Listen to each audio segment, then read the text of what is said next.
Au nom du Père et du Fils et du Saint-Esprit. Amen. Évangile de Jésus-Christ selon saint Marc. En ce temps-là, après la traversée, abordant à Génézareth, Jésus et ses disciples accostèrent.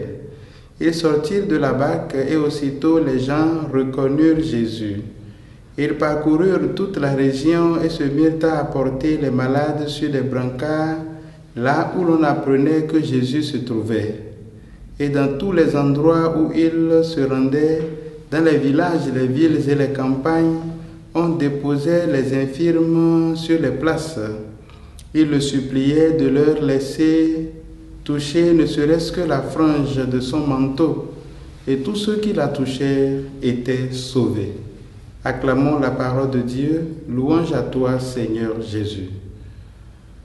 Lundi 10 février, nous bénissons le Seigneur pour le jour qu'il nous donne et ce texte qui nous est proposé nous permet de répondre à deux petites questions. La première, c'est qu'est-ce qui sauve? Qu'est-ce qui sauve? Et nous voyons ici clairement que c'est la foi qui sauve. Peut-être à cause d'autres besoins que nous avons, comme par exemple dans ce texte, l'infirmité, la maladie, nous pouvons nous approcher de Jésus, mais ce qui est plus important, c'est que nous soyons sauvés et c'est notre foi qui fait que Jésus nous sauve. La deuxième question à laquelle il serait bon de répondre ici, c'est des gens ont amené Jésus, des gens ont amené des infirmes à Jésus par souci de leurs amis, de leurs voisins, de leurs frères et sœurs. Et donc, ils étaient portés sur des brancards. Quels sont les brancards que nous utilisons aujourd'hui pour accompagner nos frères et sœurs à Jésus?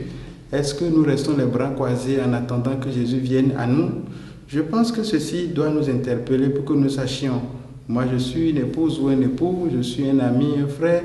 Je dois avoir la préoccupation d'accompagner mon ami, d'accompagner mon époux, d'accompagner mon épouse à Jésus.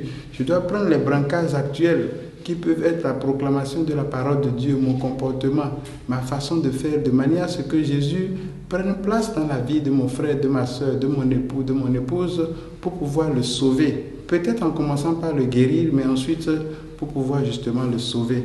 Que le Seigneur nous aide donc à prendre conscience de notre mission, de savoir attraper le brancard et apporter les gens à Jésus, et ensuite de comprendre que c'est la foi qui nous sauve et non les grimaces et les gestes que nous pouvons faire. Que le Seigneur nous bénisse, qu'il augmente notre foi et qu'il nous aide à nous en servir véritablement pour notre salut, lui qui vit et règne maintenant et pour les siècles des siècles. Amen.